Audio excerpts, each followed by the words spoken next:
Hey, what's going on, guys? Earlier tonight was UFC 300, Alex Pereira versus Jamahal Hill, and this is going to be my full card recap, my full card post-fight. I'm going to go through every single fight on the card and give my reaction and breakdown, and it's damn near 5 a.m. I already put out a full breakdown of the main event, Pereira versus Hill, as well as Gaethje versus Holloway. I will link both those full post-fight breakdowns of each of those individual fights down in the description. And honestly, before we even get into any fights, UFC 300 absolutely delivered. This was, I believe, the greatest UFC fight card of all time on paper, and I believe it delivered. It was one of the greatest fight cards. It was the greatest fight card ever. Period. Nothing. No qualifiers. Nothing. It was the greatest fight card of all time on paper, and it delivered as the greatest fight card of all time. And there's some people, for some reason recently, people have been saying, Joe, you hated on UFC 300. You guys have me confused with somebody else. Check my channel. I defended UFC 300 vigorously. I had some complaints, some minor complaints. I said it was the greatest fight card ever put together. I've said that for literal months since we've known the majority of the card. So let's get into the actual fights. It's 5 a.m. going on 6 a.m. I'm tired as hell. I did a 9-hour stream earlier, but luckily I'm wearing the black and gold Venom gear befitting a champion. Let's start off with the very first fight. Deiveson Figueiredo versus Cody Garbrandt. Deiveson Figueiredo wins via second round rear naked choke. Cody Garbrandt looked good early. Honestly, Cody Garbrandt looked good early. Was landing some good leg kicks, landing a couple good punches. Figgy looked kind of slow, honestly, in comparison to Garbrandt. In the first round, Cody tried to throw a cartwheel kick, almost ate a nasty head kick as he's doing the cartwheel kick, as he's doing a handstand. Eats it. It touched his chin a little bit, but not much. Then later in the round, or late in the round, Figgy got a takedown and some control. And also in this round, the best strike from Figgy, I don't want to say it was the head kick. It was a switch stance left hook. He switched stance, boom, lands a left hook. Figgy got the takedown late. Cody Garbrandt got up. And then there was the elbow up against the fence on the way up. I thought Cody still took the round, landed good leg kicks, landed good shots on the feet. I thought he took the first round. So I had Cody Garbrandt up one round going into the second round. Second round, Figgy just took Cody Garbrandt down immediately, took his back, flattened him out. Didn't do a whole lot of damage, but then ends up in full mount as Cody tries to shift around. Looks to get an arm triangle. It looks very close. Looked like he was going to get it. And then basically can't find it from side control. Moves back to mount. And then you have Cody exploding to try to get back up. I think this was a massive mistake with like 1 minute to go. It's like, why are you taking risks to get up with literally 1 minute to go? You've already lost this round.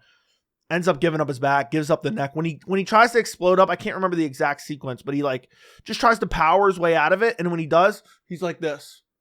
And boom, Figgy just locks up the rear naked and chokes him out or taps. He taps in the second round. So Figgy gets it done. I thought it was a decent performance from Cody, and I don't think it's the end of the world for Cody. At least he didn't get chinned. But statement win for Figueiredo. Garbrandt had a chance to get back into the rankings. It looks like he's not getting back into the rankings. I thought he had a good performance. Looked fast, looked powerful, had good leg kicks. But I never thought, honestly, even though I picked Figgy second round win, second round TKO, I didn't expect him to dominate Garbrandt so badly in the grappling. But Garbrandt made a huge mistake. Once he realized, okay, there's only a minute left, he should have just been very, very cautious about his moves. We see it time and time again where guys explode to try to get back up, end up giving up their back, and end up in a much worse position, getting controlled, getting submitted. And that's what happened in this fight. Figueiredo gets it done via second round rear naked choke. Moving up the card, Bobby Green versus Jim Miller, or as Jim Miller likes to self-proclaim, Jim fucking Miller, Cornball Central. Bobby Green beat the brakes off of Jim Miller. Absolutely destroyed him. I thought he won every single round. The first round, Jim Miller had some moments, but I still think Bobby Green did way too much damage to lose the first round. Even though he got clipped up and he would like retreat backwards and Jim Miller would swarm him a little bit, I thought Bobby Green had the first round anyway. Second round, Bobby Green absolutely dominated him. In the third round, honestly, 10-8 for Bobby Green. And Bobby Green was dominating early, got clipped, kind of hurt midway through the round. Then towards the end of the round, Bobby Green hurt Jim Miller, started swarming him badly. I think he pointed to the center of the cage. I think he might have pulled a Max Holloway earlier in the night. Pointed to the center of the cage, started swinging and just lighting up Jim Miller. Was clearly way faster. Hurt him badly, almost finished him. I think there was a clinch towards the end, a takedown by Bobby Green, and some ground and pound shots. I think at the end of the third round. Third round could have been a 10-8 for Bobby Green. Bobby Green beat the brakes off of Jim Miller, and we have to stop glamorizing 40-year-olds hanging around in the UFC. It's not good for their health. And Jim Miller should have retired in the cage tonight. Got absolutely wrecked by Bobby Green badly, and really had no answers. I understand he's old. I understand he's tough. I understand he's gritty. I understand he's experienced. He should have retired. He should have took a moment at UFC 300. Iconic card, historic card. He should have retired. Bobby Green absolutely wrecked him. And it seemed like Jim Miller had no business even being in there with Bobby Green. Moving up on the card, Jessica Andrade versus Marina Rodriguez. Jessica Andrade wins via split decision. By the way, shout out to the judges and shout out to the refs tonight. I don't think there was any really horrible reffing. I think the reffing was quite good tonight. I also think the judges, for the most part, got the scorecards right. I think Jessica Andrade should have took arguably all 3 rounds. First round, Rodriguez was landing, but then slipped, ends up on the bottom. Andrade just dominated her, landed some ground and pound. Nothing crazy, but clearly Andrade took round 1. Round 2, Marina Rodriguez was landing some good shots for like 3 or 4 minutes, but then Andrade hurts her and swarms her towards the end of the round. I thought Andrade took it at the end. There's a massive power differential. And then the third round, Andrade was getting lit up, but then got a takedown, did a little bit of damage, let her back up. Then it was close on the feet, but then dropped her with a leg kick and landed a nasty right hand at the end of the round that hurt Marina Rodriguez. So I had all 3 rounds for Andrade, as crazy as that sounds. But I think you could maybe give 3 to Marina Rodriguez because she was lighting her up and really, slamming good combinations on Andrade. And Andrade was just having trouble closing the distance. She would just wade in and throw big power shots, and a lot of times she was punching air. But overall, I think it was the right decision. It was a split decision. Would have been a robbery if it went to Rodriguez. Not really. I guess you would give her 2 and 3. Because the second round, Marina was a shoo-in to win the second round until she got hurt at the end. So maybe you could give her round 2. But I wouldn't give it to her. I would definitely give round 1, round 2 to Jessica Andrade, and even round 3. But round 3 was the closest round in my opinion. Just because Marina kind of dominated that round up until the end. So Jessica Andrade gets it done via split decision in a fight that was decent. I know a lot of people like to hate on women's MMA nowadays. It's a cool thing to do, but I thought it was a pretty good fight. It was a fun fight. Marina Rodriguez just tagging her from the outside. Jessica Andrade trying to close the distance. Jessica Andrade landing good leg kicks, good power shots throughout the fight. And that was really the difference in the fight. Jessica Andrade having significant more power than Marina Rodriguez. Moving up on the card, the featured early prelim, Renato Moicano versus Jalin Turner. Jalin Turner fumbled so badly that I don't know if I ever want to see him fight in the UFC again. Hurts him with a teep kick early. Immediately gets taken down. Moicano just chest pressure, nonstop control. Doesn't do any real damage. Eventually, Turner works his way back up to his feet. Drops him with a left hand. Badly. Could have easily swarmed him and finished him. Starts walking off like he KO'd him brutally. I think he did it for the 300K bonus. I think he thought to himself, oh, this will get me a 300K bonus. It'll be a walk-off KO, and sometimes the ref will jump in. The ref tells him, keep fighting. He's looking at the ref. He's done. Meanwhile, Moicano's, he's hurt, but he's still there. He would have been finished if Jalin would have jumped right on him. He would have been finished. But Moicano survives the round. Jalin Turner takes the first round for sure. Obviously hurt him twice. Even though he got out-grappled, Moicano did no damage. Second round, Moicano just takes him down. Jalin Turner's completely gassed. And Jalin Turner has no answers on the ground. He tries to scoot to the fence, is unsuccessful there. And then eventually, basically, Moicano gets the full mount and just starts beating the dog shit out of Jalin Turner. And Jalin Turner turns it in and just basically has no gas tank to fight back. I think it's the weight cut. I think Jalin Turner's too big for lightweight. And I think it's hurting his gas tank massively. I mean, both fights that he lost, he looked great early and then he gassed out. And in this fight, he didn't even have a crazy amount of output. It was just the fact that he had to get up from bottom. And honestly, it's crazy to me to even see this fight go out like this because Jalin Turner looked good against Mateusz Garbrandt on short notice, and Garbrandt, I think, has much better grappling than Renato Moicano. Maybe not jiu-jitsu, but just pure grappling and takedowns and chain wrestling. I thought he has better grappling. And he didn't get tired against him. Some people thought Turner even won that fight, which I disagree with, but he fumbled badly. He could have had the finish in the first round. He could have a first round KO. Instead, he now got TKO'd, took a decent amount of damage, and absolutely got mauled in the second round. Renato Moicano gets it done via second round TKO. Moving up on the card, Diego Lopes versus Sodiq Yusuff. Diego Lopes may be my favorite featherweight. He may be my favorite featherweight. Absolutely starched Sodiq Yusuff. swarmed him badly, was slamming leg kicks early, then landed an uppercut that dropped Sodiq Yusuff badly. Yusuff barely survives. He's moving. He's looking to grab the legs. He gets up, gets dropped with another uppercut. And Diego Lopes gets the back, flattens him out, and just starts beating the dog shit out of him. And great win for Diego Lopes. Great performance. I want to see him with a massive jump up. Give him Yair Rodriguez at the Sphere. That's what I want to see. Great reffing, by the way. Again, as much as I remember it, I will compliment it. Mark Smith did a phenomenal job in this fight, letting Sodiq Yusuff try to survive. He was unable to, eventually got stopped. But that uppercut, some refs would have been quick to step in. He did not. He let Sodiq Yusuff work through it, and then Diego Lopes found a finish. It left no question marks with the fights tonight. Oh, well, maybe if he got a little bit longer, this and that. The refs were on point tonight in terms of the stoppages. There was no real late stoppages. There was no early stoppages. Great win from Diego Lopes. Absolutely starched out Sodiq Yusuff, a top 15 opponent. Calls out, I believe, Movsar Evloev afterwards. Called out Topuria as well. I want to see Diego Lopes thrown to the wolves immediately. I want to see him against Yair. I think he beats Yair. Then I want to see Diego Lopes in a featherweight title shot. Dude is a fresh contender in a division. A division that really could use some fresh faces after it seemed like years we just saw Volkanovski versus Holloway. And I know stuff has changed around now. Topuria is champion, but Diego Lopes at the top 5 of the featherweight division is something I want to see in the very near future. Great win for Diego Lopes. Moving up on the card, we have Holm versus Kayla Harrison. Holm has regressed so badly. Kayla Harrison pushing the pace. Holm clinches up because that's her go-to now. Kayla Harrison ragdolls her to the ground, but Holm's very strong, powerful, reverses the position, but Harrison immediately back up. Then Holm still stays in the clinch, doesn't try to disengage, gets tripped, taken back down. Kayla Harrison with complete domination in the first round, smashing her. There was a couple times maybe it could have been a finish. 10-8 round for Kayla Harrison. First round, 10-8 round. Second round, Kayla gets to the clinch immediately, throws her, mounts her, just dominates her from full mount, gets the back, and just flattens her out. And then finds a rear naked choke after just battering her on the ground. Nasty, dominant win for Kayla Harrison. And honestly, I know people crap on Kayla Harrison. Oh, she's from PFL. We don't care about her. Well, she's in PFL. Then the second she comes to the UFC starts hyping her up. And they're like, oh, yeah, we love Kayla Harrison. She's great.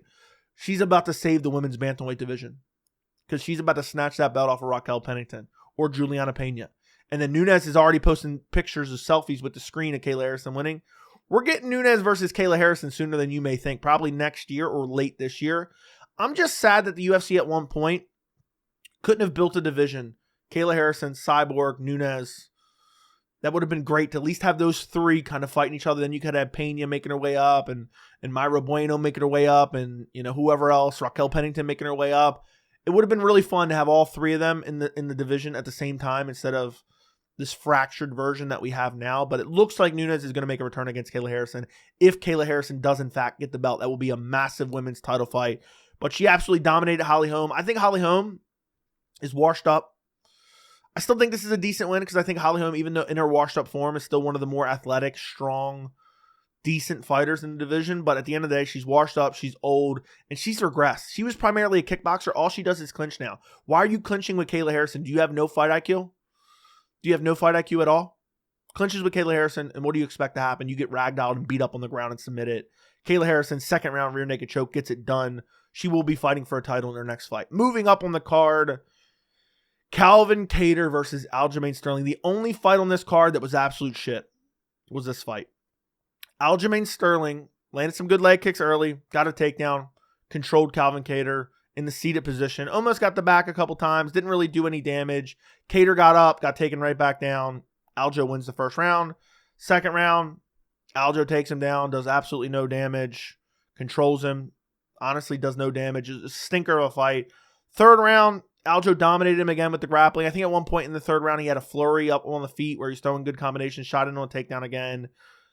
Took him down, controlled him. Kattar worked his way back up to his feet one time and then got powerbombed. And I saw the ref say something to Aljo. And I wonder, for a split second, I actually thought it was going to be illegal because it's illegal to spike your opponent on their head unless it's to escape a submission. But it was literally like basically, at first I thought it was a pile driver, but it was really like a Batista bomb. Honestly, it was another Batista bomb. Calvin Kattar kind of was like almost in on a takedown himself. And Aljo had it locked around his waist and just picked him up and slammed him on his back. It was crazy. That was the highlight of the entire fight. Outside of that, it was Aljo just hanging on, stalling, doing absolutely nothing with his grappling. And it was infuriating to watch. But good win for Sterling coming up to featherweight. I didn't know how good he would do at featherweit. Came up to featherweight, out-grappled Calvin Kattar, coming off an injury. And honestly, if one thing I learned from this fight, I'm not picking any fighters coming off long layoffs and catastrophic injuries. Calvin Kattar lost. Alexander Rakić lost. Jamahal Hill lost. We'll obviously get into some of those other fights. But Aljo just out-grappled Calvin Kattar to a decision in the worst fight on the card, probably. There's only one other fight that could maybe be that, but I think Calvin Kattar, Aljamain Sterling stunk up UFC 300. But every other fight pretty much delivered, so it doesn't really matter that much. And Aljamain Sterling did what he had to do to get a win. He needed to get back on the winning track. I thought he looked decent at featherweight. I still think he's striking his ass. I still think fighting anybody who has any decent grappling he's going to lose to, especially at featherweight. But he gets it done, and now he's going to be in the top 10 of the featherweight rankings, so good for him. Moving up on the card, the featured prelim, Jiří Procházka versus Aleksandar Rakić. I like my pick in this fight, boys. I like my pick. I picked Aleksandar Rakić to win this fight via decision, and it was trending that way.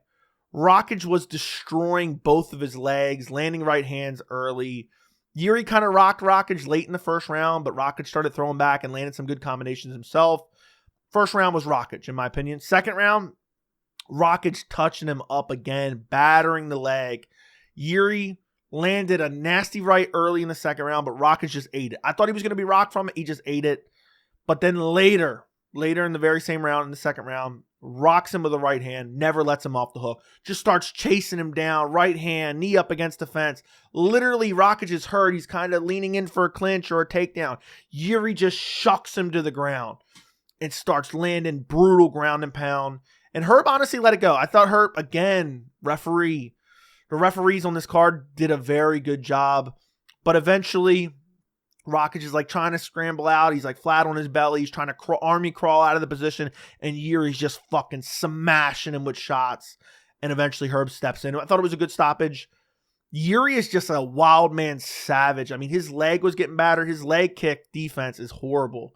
It needs to be addressed. Otherwise, he's going to just lose to Alex Pereira if he ever gets a rematch. And it's always going to be a liability for him.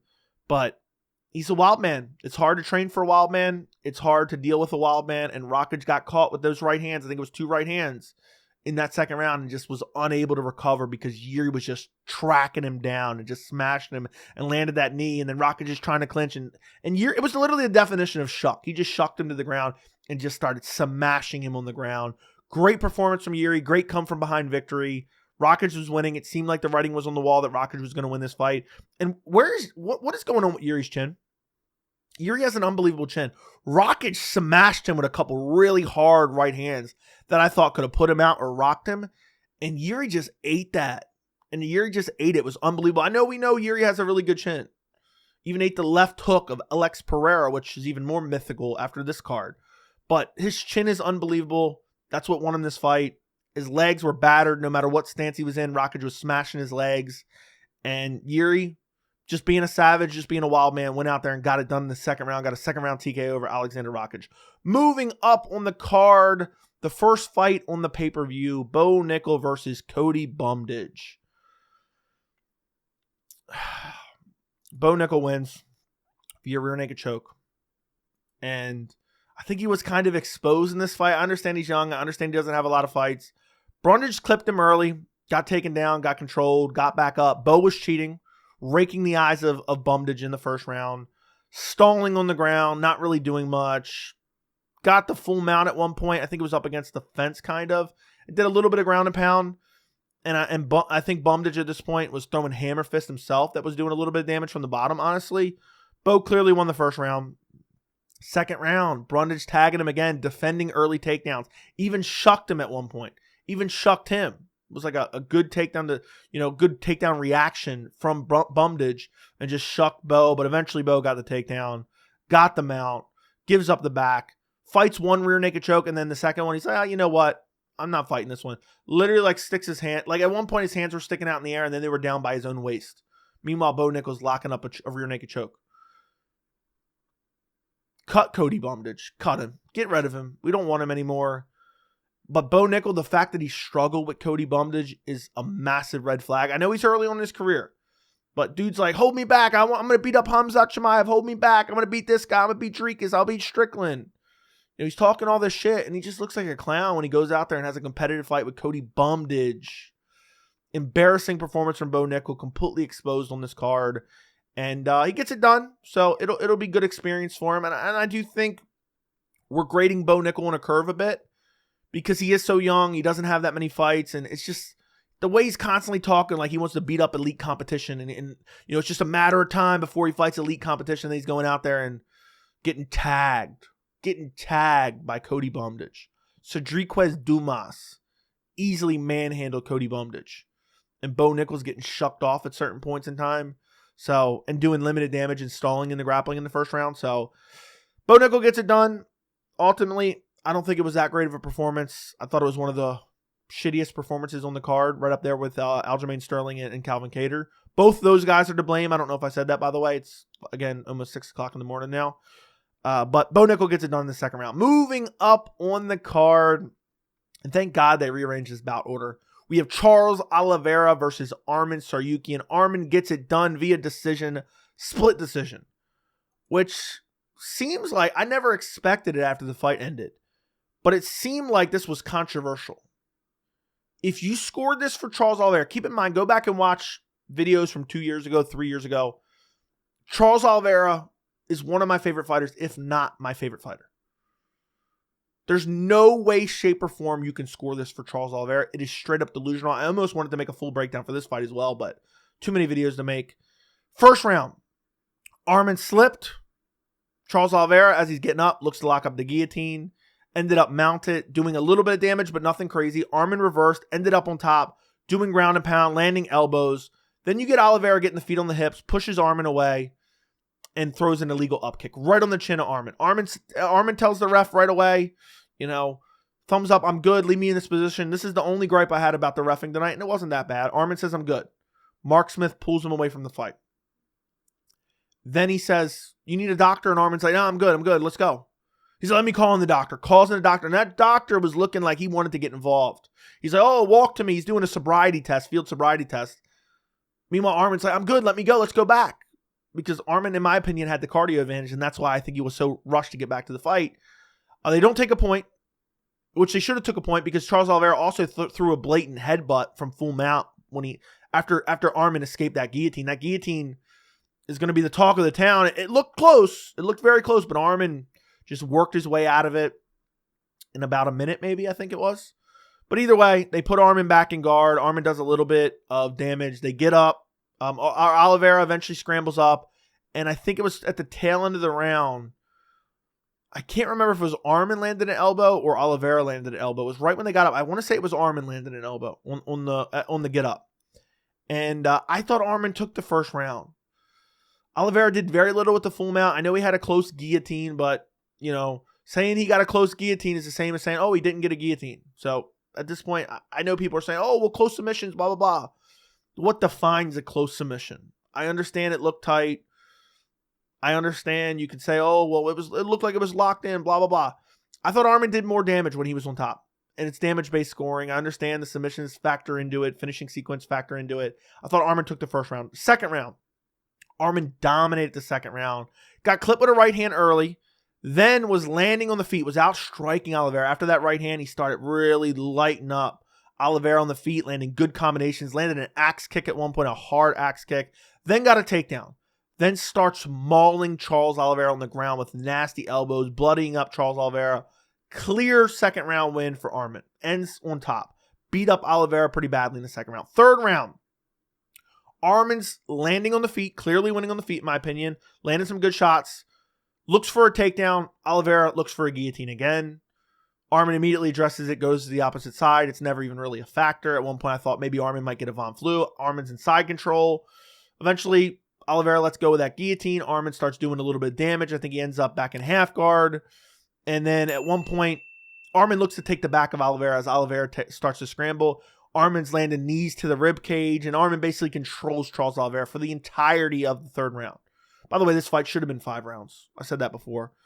But controls him the entire fight. Last 20 seconds, Oliveira starts scrambling. Arman kind of falls off the top of his back. And as he goes to get up, Oliveira starts looking for a front headlock position, starts looking for a guillotine, starts looking for a Darce, starts looking for an anaconda choke. He's fishing with all these submissions. He gets in a Darce at the very end.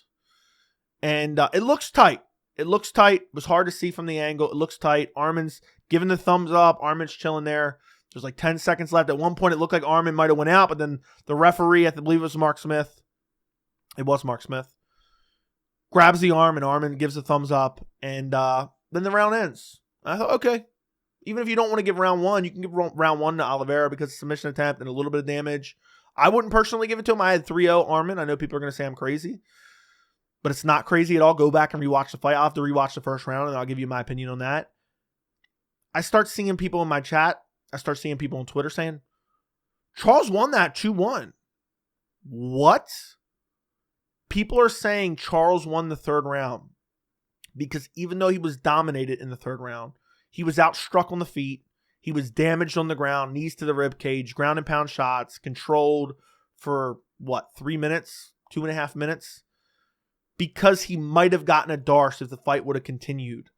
They scored the third round for him. Delusional Charles Oliveira fanboys. And again, Charles Oliveira is one of my favorite fighters on the roster. Delusional. Arman won this fight. Bare minimum 2-3. I think he won all 3 rounds. Great win for Arman. And I can't wait to see where he goes from here. I would love to see him against Islam in Abu Dhabi because apparently they're doing Islam versus Dustin Poirier in Newark, which was announced tonight. I'll do a video on that tomorrow or later today. I'm going to get some sleep after this full card post-fight recap. But Arman looked incredible.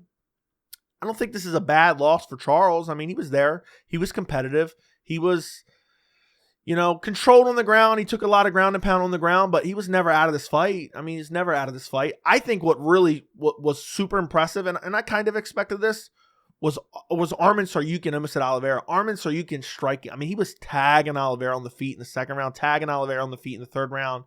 And that's really what I think won him this fight. Because people are saying, oh, he got the Darce, and Arman didn't do that much damage on the ground, which Arman did do a decent amount of damage on the ground, even in the third round.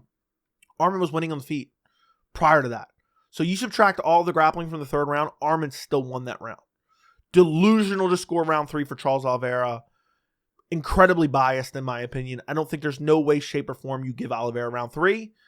Apparently, one judge, I don't know what the scorecards are. If I have them, I'll put them on the screen. Apparently, one judge gave it to Charles Oliveira. I'm assuming 1 and 3, because there's no way round 2 goes to anyone but Arman. But delusional, whoever that judge is, completely delusional, completely delirious, and one of the worst scorecards ever, in my opinion. I believe it was Mike Bell. My memory's coming back right now. I believe it was Mike Bell. Mike Bell, if that was you, you're a fucking clown. You're a clown. And I got to talk about it at 6 a.m., almost 6 a.m., because you're divvying up bogus scorecards like you gave 10-8 to Grasso, I think it was. Delusional, horrible, despicable, and people saying Oliveira won or got robbed are completely delusional, living in an alternate universe. Arman won. Can't wait to see him versus Islam potentially. And we finally see one of those lightweights break through against the old guard and a guy like Charles Oliveira. We've seen him turn back time and time again. Arman gets it done. I think Oliveira's still in a good spot. I don't think he looked bad. I don't think his stock went down significantly. It's just he's too comfortable in his back because he's looking for subs. He's looking for elbows. His jiu-jitsu is a massive threat to most guys, but Arman's defensive jiu-jitsu is incredible, and Arman's ground and pound is incredible, and that's what won him this fight. Plus, his striking is improving every single fight. I look at Arman as the guy that can dethrone Islam Makhachev. In my opinion, I think Arman could be that guy. I'm not predicting it right now, but first step is to beat Charles Oliveira, and 30-27 Charles Oliveira, in my humble opinion. Let's move on to the next fight. Moving up the card, Justin Gaethje, Max Holloway for the BMF title. I already did a full post-fight breakdown on this specific fight. You guys can go check it out. I'll link it down below. Again, go check that out. So I'm not going to spend 10, 15 minutes on this fight. But incredible KO. Max Holloway, 5th round KO with 2 seconds, technically now 1 second on the clock, the way they ruled it with the referee stoppage. Sleeps Justin Gaethje, sparks him out cold with a right hand. This fight, because of the finish, I think is being over-sensationalized as one of the greatest fights of all time and blah, blah, blah. It was a good fight, don't get me wrong. I thought it was a little bit on the boring side for the high standard I had set for Holloway and Gaethje. But overall, I was so wrong on this fight that I robbed myself of even being excited for it because I thought Gaethje was clearly going to win because of the power differential. But Max put on weight the right way, it seems. And Max went out there and put on a performance of a lifetime. First round, Max Holloway landing very good, winning the round. Gaethje's landed some leg kicks. The shot of the round and the shot of the night for Max Holloway, spinning back kick at the end of the first round, last 5 seconds, literally like the last second of the first round, lands, and Gaethje, every time Max Holloway would spin, Gaethje ducks down. It caught his nose, it busted up his nose, and it ruined Gaethje's entire night. Ruined his entire night. I think that single strike, if you boil down this win to one strike, that's the strike that won this fight for Max Holloway. Because Gaethje was never the same after that first round. Was never the same. Second round, low output from both guys. Close round. Holloway landed some combinations. Gaethje landed some leg kicks. I thought it could have went either way, but I scored it for Max Holloway. Third round, Max was really stinging Gaethje early, but it was really because of the nose. I think Max Holloway, the perception of Max Holloway's power coming out of this fight is going to be skewed because the reactions from Gaethje wasn't because he was rocked mentally. It was because of his nose injury. When he would get touched on that nose, man, he would have a clear reaction. He would like look away or rub his nose. But third round, Gaethje landed some leg kicks, but not a crazy output. And every time Max touched that nose, it was a massive reaction. So clear third round for Max. Fourth round, Gaethje somehow started to come back. Started to chop the legs, started to land some good combinations. Dropped Max late with a right hand. And I think it's the first time Max has ever been dropped in his career. And Gaethje wins the fourth round. So going into the fifth round, I'm like, well, that second round was kind of close. It could be 2-2. And I believe on one judge's scorecard, it was 2-2 going into the fifth. Max rocks Gaethje early with a right hand, swarms him, but realizes he's not getting the finish. Even as Gaethje's up against the fence, shelling up, throwing back a little bit, then shells up a little bit more. Max starts ripping to the body. Max realizes he's not going to get the finish, kind of goes back to the center, but still kind of landing on Gaethje. And then towards the end of the fight, Gaethje's getting more and more aggressive. He realizes, I need this round. Throws a rolling thunder kick, doesn't get it. Max Holloway points to the center of the cage. Gaethje kind of nods his head. They walk into the center of the cage, just start slinging down. Just slinging. Gaethje lands a couple shots. Max Holloway lands a couple shots. Then, boom. Crisp right hand right on the jaw of Justin Gaethje. Slumped him out cold. Brutal KO with 2 seconds on the clock. Referee stepped in. It was officially 24 minutes, 59 seconds, 1 second left. Max Holloway sleeps Justin Gaethje. Unbelievable performance from Justin Gaethje. Unbelievable performance from Max Holloway. He took a risk and he capitalized on it like none other. Basically won the lottery with this fight, in my opinion. Has a title shot basically anywhere he wants. He should fight Ilia Topuria. He gets the BMF title. He gets the $600K bonus because he got 2 bonuses, fight of the night bonus as well as performance of the night bonus. So he got $600K in bonuses. I thought Max might leave this fight as Tony Ferguson. He got revenge for Tony Ferguson. He made Justin Gaethje the new Tony Ferguson because Justin Gaethje may not return from that, man. He got slumped out cold, face down. How fast the MMA world moves. I said this in my breakdown. Tonight, Justin Gaethje got slumped out cold, and Dustin Poirier got a lightweight title shot. Literally, 6-8 months ago, last summer, July, UFC 291, Gaethje slumped Dustin Poirier out cold. How fast does the MMA world move? That's crazy. But Holloway should fight Topuria next. He is the BMF, even though that's corny. Okay, fair enough. He wins the BMF title. Book him against Ilia Topuria. If it's in Spain, fine. If it's at the Spheres, fine. Wherever it's at, Max Holloway needs to be fighting for the next featherweight title shot. Let Volkanovski sit on the sidelines. He can fight the winner. If Max Holloway wins, if I was him, I had a shit-eating grin on my face. Oh, I beat this guy 3 times? Imagine Max beats Volkanovski in a 4th fight. That'd be crazy. As the champion, by the way, defending his belt. But yeah, incredible performance by Max Holloway. Gets it done over Justin Gaethje. Absorbed a lot of leg kicks, vicious leg kicks from Gaethje. But I just really think the nose injury early really set Justin Gaethje back in this fight. I think without that kick, I think it's a different fight. Not a completely different fight. I'm not saying Max wouldn't win. But I just think the trajectory of that fight, the tone of that fight, the pace of that fight was set 100% off that spinning back kick. And Gaethje kept leaning down into it throughout the entire fight. Every time Holloway would spin, Gaethje would duck down. Gaethje never really reacted any other way. Just duck down. But Max Holloway gets it done. Unbelievable performance by Max Holloway. He's your new BMF. Moving up on the card, Weili Zhang versus Yan Xiaonan. Weili Zhang gets it done via decision.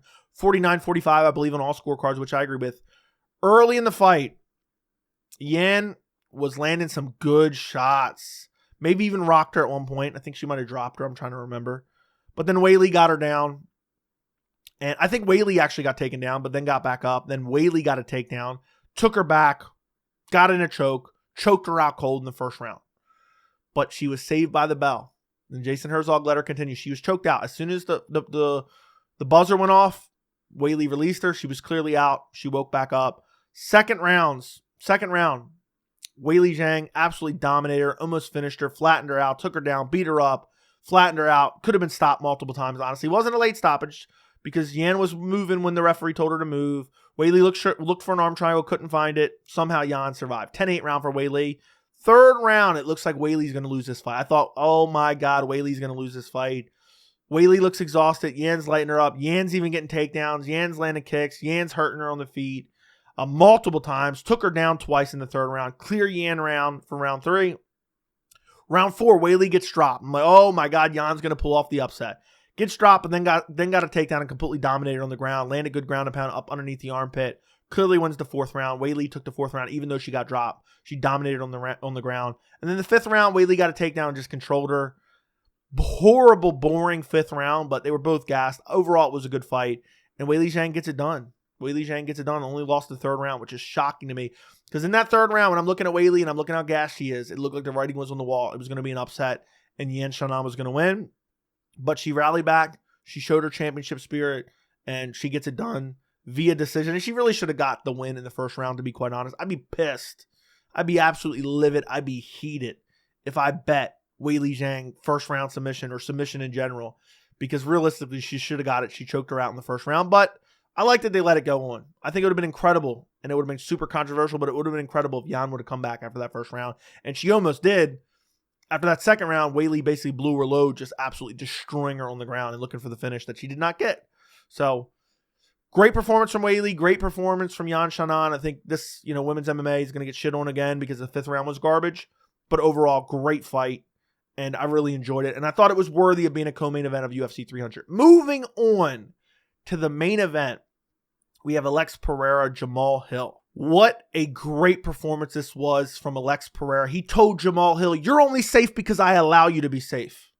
That's what he told him. He said, "This is not a threat. I'm just making you aware." And Alex Pereira sleeps Jamahal Hill out cold in the 1st round, and then memes on him. Completely memes on him. And this fight was competitive until it wasn't, basically. You had Pereira coming out, slamming some calf kicks. You had Jamahal Hill responding. Jamahal Hill landed a really hard right hand about a minute into the fight. Both guys trading leg kicks. Pereira was landing calf kicks. Jamahal Hill was landing good kicks in general. I think he landed a couple to the thigh or maybe one to the thigh, but he was landing good calf kicks as well. Jamahal threw a head kick that was blocked by Pereira, but I thought he would throw a lot of those head kicks. But what you have is the finishing sequences. Jamahal Hill throws a body kick, which he did land one hard body kick earlier in the fight. I mean, the fight only lasted 3.5 minutes. But Jamahal Hill throws another body kick. Apparently it went low. Herb Dean starts to come in for the timeout. Pereira pushes him out of the way and said, "No, I'm good." They touch gloves for a second. Pereira pushes forward. Boom, left hook. It didn't even look like it landed that hard. Sleeps, flash KOs Jamahal Hill. He hits the ground.